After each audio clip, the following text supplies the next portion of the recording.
DJ Moral Stories. இது 1000 வருஷங்களுக்கு முன்னாடி நடந்த விஷயம். ரூப்நகர் ரொம்பவே மகிழ்ச்சியான ஒரு இடம். அங்க எல்லாரும் ஒன்னா சேர்ந்து ரொம்ப அன்பா இருந்தாங்க. மழை சரியான சமயத்துல பெய்யும். விவசாயிகள்லாம் நெற்பயிர் விவசாயம் பண்ணாங்க. வியாதி ஜுரம் வந்தா கூட உடனே அது போயிடும். ரூப்நகரோட சந்தோஷத்துக்கு பின்னாடி ஒரு ரகசியம் இருக்கு. அந்த நகரத்துல துர்கை அம்மனோட கோவில். அங்க துர்கை அம்மனோட பரிபூர்ண அருள் இருந்தது. அதனால அவங்களுடைய அருள் அந்த நகரத்துக்கு கிடைச்சது.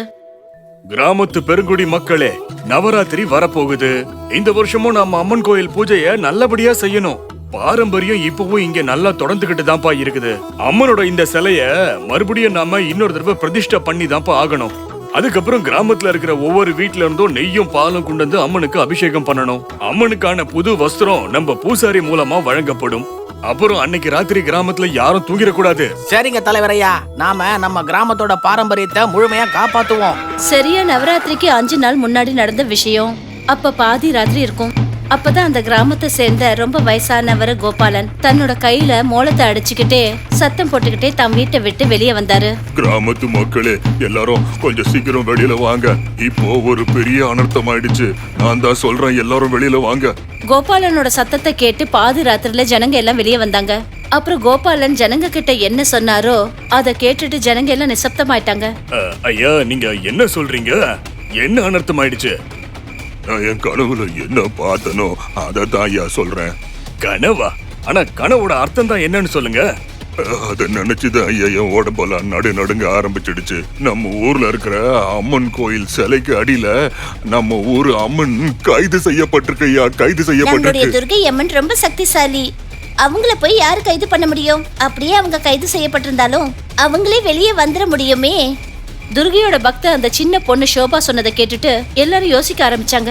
ஆனா கோபாலன் சொன்னாரு, அதத்தான் நானும் சொல்ல வரேன். அம்மனால தானாவே வெளியில வர முடியும். அம்மன் என் கனவுல வந்து என்ன சொல்லுச்சுன்னா, பக்தர்கள் மூலமா தான் அம்மன் வெளியில வர முடியுமா. அந்த கிராமத்து ஜனங்களோட மனசுல நிறைய கேள்விகள் எழும்புச்சு. ஆனா அந்த பெரியவர் கோபாலனோட கனவை கேட்டுட்டு யாராலையும் நம்பாம இருக்க முடியல. அதனால எல்லாரும் கோவில்ல இருந்த சிலையை அகற்றிட்டு அந்த இடத்துல தோண்ட ஆரம்பிச்சாங்க. 3 மணி நேரம் தோண்டினதுக்கு அப்புறமா ஜனங்க அங்க பார்த்தாங்க. அத பார்த்துட்டு எல்லாருமே அதிர்ந்து போய் நின்னாங்க. நான் தான் சொன்னேன் இல்லையா, இங்க பாருங்க, நம்மளோட அம்மன் உள்ளதான் இருக்காங்க. முதல்ல அவங்கள வெளியில எடுங்கப்பா. எல்லாரும் அங்க துர்கை அம்மன் உயிரோட இருக்கிற வடிவத்துல பார்த்தாங்க. அவங்களுக்கு 10 கைகள், அதுல அஸ்திரங்கள் இருந்தது. அவங்க முகத்துல புன்னகை இருந்தது. ஜனங்க அவங்கள பல்லக்குல உட்கார வச்சாங்க, வெளியே கொண்டு வந்தாங்க. அப்புறம் சத்தம் போட்டு அம்மனுக்கு போற்றி போற்றினாங்க. துர்கை அம்மனுக்கு போற்றி போற்றி, துர்கை அம்மனுக்கு போற்றி போற்றி, துர்கை அம்மனுக்கு போற்றி. நவராத்திரிக்கு முன்னாடி நாள் நடந்த இந்த அற்புதமான நிகழ்வு பக்தி நிறைஞ்ச வித்தியாசமான ஒரு சூழ்நிலையை உருவாக்கிடுச்சு. நேத்து வரைக்கும் துர்கை அம்மன் சிலையா கோவில்ல இருந்தாங்க. அவங்க இன்னைக்கு உயிரோட ஜனங்க முன்னாடி நின்னாங்க. எல்லாரும் அம்மனோட அந்த உருவத்தை பூஜை பண்ணாங்க. ஏன்னா அந்த அம்மனே என்ன சொன்னாங்கன்னா, என் பிள்ளைகளே, உங்களோட பக்தி என்னை இங்க இழுத்துக்கிட்டு வந்துடுச்சு. இனிமே நான் உங்களுக்குள்ள இருக்கணும்னு ஆசைப்படுறேன். நான் உங்க முன்னாடி இந்த உயிரோட இருக்கிற வடிவத்துல இருக்கேன். அப்புறம் என்னுடைய சிலை இங்க இருக்க வேண்டிய அவசியம் இல்ல. இத நீங்க முழுகடிச்சிடுங்க. அம்மன் சொன்ன வார்த்தைக்கு மதிப்பு கொடுத்து பல வருஷங்கள் பழமை வாய்ந்த அந்த துர்கை அம்மன் சிலைய ஜனங்க தண்ணியில போட்டாங்க. அம்மனோட உயிருள்ள உருவத்துக்கு இப்பவும் அந்த கோவில்ல பூஜை நடந்துட்டு இருந்தது. ஆனா கொஞ்ச நாள்ல அந்த ஊர்ல வித்தியாசமான நிகழ்வுகள் நடக்க ஆரம்பிச்சது. ஜனங்களோட வீட்டுல திருடு நடக்க ஆரம்பிச்சது. எங்க அமைதி நிறைஞ்சிருந்ததோ அங்க ஒரே சண்டை சச்சரவா இருந்தது. ஜனங்க வயசானவங்களுக்கு மரியாதை கொடுக்கறத நிறுத்திட்டாங்க. இங்க பாருங்க, உங்க கிழட்டு அப்பா அம்மாவால நான் ரொம்ப நொந்து போயிட்டேன். இதுக்கு மேல இவங்களெல்லாம் பாத்துக்க முடியாது. ஒண்ணு இவங்களை எங்கேயாவது விட்டுட்டு வாங்க, இல்ல நான் எங்கேயாவது போயிடுவேன். நீ ரொம்ப சரியா தான் சொல்ற. நானும் இந்த கேடன் கிட்ட ரொம்பவே சோர்ந்து போயிட்டேன். இன்னைக்கே நான் பேசுறேன். அன்னைக்கு பயங்கரமா மழை பெஞ்சுக்கிட்டு இருந்தது. ஆனா அத பத்தி கொஞ்சம் கூட கவலைப்படாம கணவன் மனைவி அவங்களோட வயசான அம்மா அப்பாவை வெளியே துரத்தி விட்டாங்க.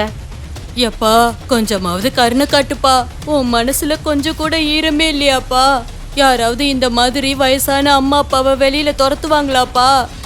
என்னங்க நீங்க அவங்க பேசுறத கேட்டுக்கிட்டு இருக்கீங்க? முதல்ல இதுங்கள அடிச்சு தரத்துங்க. இது அந்த வீட்டுல நடக்கிற கதை மட்டும் கிடையாது. ஒவ்வொரு வீட்லயும் சண்டை சச்சரவுன்னு நடக்க ஆரம்பிச்சது. அண்ணன் தம்பிங்கக்குள்ள சண்டை, அக்கா தங்கைக்குள்ள சண்டை. கொஞ்ச நாளைக்கு அப்புறமா அந்த நகரத்துல இன்னொரு சம்பவம் நடந்தது. திடீர்னு ஜனங்களோட வயல்ல நெருப்பு எரிஞ்சது. நெருப்பு புடிச்சுக்கிச்சுப்பா, நெருப்பு புடிச்சுக்கிச்சு. யாராவது கொஞ்சம் தண்ணி கொண்டு வந்து ஊத்துங்க. ஜனங்க தண்ணி எடுக்கிறதுக்கு முயற்சி பண்ணாங்க, ஆனா அந்த கிணறு வத்தி போச்சு. இந்த மாதிரி விஷயங்கள் இப்ப சாதாரணமாயிடுச்சு. சில கிணறுகள்ல தண்ணி வத்தி போயிடும், இல்ல வயல்ல தீ பத்திக்கும். ஆனா இந்த துர்பாகியம் இதோட நின்னு போகல. திடீர்னு ஜனங்க எல்லாரும் சாக ஆரம்பிச்சாங்க. ஐயோ, என்ன கொடுமை இது! நான் என்ன பாவம் பண்ண? என் பையனுக்கு என்ன ஆச்சு? யாரோட கண்ணு பட்டுச்சுன்னு தெரியலையே. கண்ணா, உன்னை பெத்தவளை இப்படி தவிக்க விட்டுட்டு போயிட்டியேப்பா. இனிமே நான் யாருக்காக வாழ்றது? யார நம்பி வாழ்றது? எழுந்துருக்கனா, எழுந்துடுறா. நல்ல சந்தோஷமா சிரிச்சுக்கிட்டு இருந்த நகரம் இப்ப பிணங்கள் நிறைஞ்ச நகரமா ஆயிடுச்சு. அங்க என்ன நடக்குதுன்னு யாருக்கும் எதுவும் புரியல. எந்த நகரம் ரொம்ப சந்தோஷமா இருந்ததோ, இப்படி எல்லாம் முடியற அளவுக்கு அப்படி என்ன நடந்தது? சாக்ஷாத் அந்த துர்கை அம்மனே உயிரோட அந்த கோவில்ல இருக்கும்போது இப்படி நடக்குது. அந்த துர்கை பக்தை சின்ன பொண்ணு சோபா மனசுலயும் இந்த கேள்வி இருந்துகிட்டே இருந்தது. ஆனா அவ அம்மனை பூஜை பண்ணிக்கிட்டே இருந்தா. ஆனா ஒரு நாள் அவளுடைய அப்பாவும் இறந்ததுக்கு அப்புறம், அப்பா, அப்பா, எழுந்துருங்கப்பா, என் கூட விளையாடுங்கப்பா, எழுந்துருங்கப்பா. ஷோபாவோட அம்மா நிலைமை அழுது மோசமாயிடுச்சு. ஆனா ரொம்ப மோசமான விஷயம் என்னன்னா, இந்த மோசமான நேரத்துல யாருமே அவங்களுக்கு துணை வரல. பக்கத்து வீட்டுக்காரங்க இல்ல சொந்தக்காரங்க, அவங்க 2 பேரும் எப்படியோ அவங்க அப்பாவோட இறந்த உடலை தோல்ல தூக்கிக்கிட்டு இடுகாட்டுக்கு எடுத்துட்டு போனாங்க. அங்கிருந்து திரும்பி வர்றதுக்கு ராத்திரி ஆயிடுச்சு. அம்மா, நாம அந்த துர்கை அம்மனை தானே நம்பிக்கிட்டு இருக்கோம். அவங்களுக்கு எவ்வளவு பூஜை பண்றோம். அப்புறம் அவங்க உயிருள்ள ரூபத்துல நம்ம நகரத்துல இருக்காங்க. ஆனாலும் இந்த மாதிரி கெட்ட விஷயங்கள் எதுக்காகமா நடக்குது? ஷோபா, இதே கேள்வி என் மனசுலயும் இருக்குமா. வா, இத போய் அந்த அம்மன் கிட்டயே கேட்டுடுவோம். அவங்க ராத்திரியே அம்மன் கோயிலுக்கு போனாங்க. ஆனா அம்மனோட அனுமதி இல்லாம ராத்திரில யாருமே கோவிலுக்கு போக கூடாது. ஏன்னா அப்படி போறவங்கள அம்மன் பலி வாங்கிடுவாங்கன்னு சொல்லுவாங்க. ஆனா அவங்க 2 பேரும் அதை பத்தி கொஞ்சம் கூட கவலைப்படல. அவங்க கோவிலுக்கு போய் அங்க இருக்கிற நிலைய பார்த்ததும் 2 பேரும் பயந்து நடுங்க ஆரம்பிச்சாங்க. அங்க துர்கை அம்மன் இல்லவே இல்ல. அங்க ஒரு பயங்கரமான ராட்சசி இருந்தா. அவளுக்கு 10 கைகளும் 5 தலைகளும் இருந்தது. அவளோட மொத்த உடம்பும் பயங்கரமான கருப்பு நிறத்துல இருந்தது. அம்மா, இது யாரு? நம்ம துர்கை அம்மன் எங்க போனாங்க? அவ இப்படி கேட்டுட்டு இருந்தா. அப்பவே அந்த ராட்சசியோட பார்வை அவங்க மேல பட்டுச்சு. நீங்க யாரு? இங்க வரதுக்கு உங்களுக்கு யாரு அனுமதி கொடுத்தாங்க? முதல்ல நீங்க சொல்லுங்க, நீங்க யாரு? எங்களோட துர்கை அம்மன் எங்க போனாங்க? அம்மனா? நான் தான் உங்களோட அம்மன். எனக்கு போற்றி போற்றின்னு சொல்லுங்க. அந்த ராட்சசி ஒரு அரக்கி. அவ துர்கை அம்மனுக்கு எதிரி. ஜனங்க துர்கை அம்மனுக்கு பூஜை செய்யறது அவளுக்கு சுத்தமா பிடிக்கல. அவ ஈஸ்வரனா ஆகணும்னு விருப்பப்பட்டா. ஜனங்க அவளுக்கு பூஜை பண்ணணும்னு நினைச்சா. அந்த அரக்கி தந்திர மந்திரங்கள்ல ரொம்பவே சிறந்தவ. அதனால அவ நிறைய மாயா சக்திகளை அடைஞ்சிருந்தா. ஜனங்க அந்த துர்கைக்கு பூஜை பண்றாங்க. நான் இருக்கும்போது இன்னொருத்திக்கு பூஜையா? இது நடக்கவே நடக்காது. இப்ப பாருங்க என்னோட மாயைய. அந்த அரக்கி தன்னோட மாய சக்தியால கோபாலன் உடம்புல புகுந்தா. அப்புறம் அவர் வாயால பொய் சொல்ல வச்சா அம்மன் கோவில்ல கைதா இருக்காங்கன்னு. அவ அந்த மாயத்தை செஞ்சு கோவில்ல அம்மன் சிலைக்கு கீழே அவ இருந்தா. இனிமே ஜனங்க எனக்கு பூஜை பண்ணணும். எனக்கு, நான் தான் உங்களுடைய கடவுளா இருப்பேன். இப்ப பாருங்க, இங்க இருக்கிற அந்த ஜனங்களை வச்சு அந்த சிலையை நான் தண்ணியில முழுக செஞ்சேன். ஷோபாவையும் அவளோட அம்மாவையும் பார்த்துட்டு அந்த ராட்சசியோட ரகசியம் தெரிஞ்சு போச்சுன்னு பயந்தா. அவ அவங்கள கொல்றதுக்கு ஓடினா. ஆனா ஷோபா தன்னோட கண்களை மூடிக்கிட்டு அம்மனை பிரார்த்தனை பண்ணா. அம்மா தாயே, நான் உங்ககிட்ட முறையிடுறதுக்காக வந்தேன்.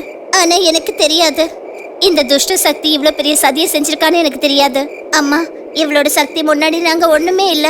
எங்களை காப்பாத்துங்க. அப்பதான் அங்க ஒரு பயங்கரமான மின்னல் ஏற்பட்டுச்சு. சாக்ஷாத் அந்த துர்கை அம்மனை தோன்றினாங்க. அம்மா, துர்கை தாயே நீங்களா? அது சரி, நீயும் வந்துட்டியா? சரி, உன்னோட சிலைய நான் எப்படி மூழ்க அடிச்சேனோ இன்னைக்கு உன்னையும் நான் கொன்னுடுறேன். இப்படி சொல்லிட்டு தன்னோட மாய சக்தியால ஒரு வாளை உருவாக்கினா. துர்கை அம்மனை நோக்கி அனுப்பினா.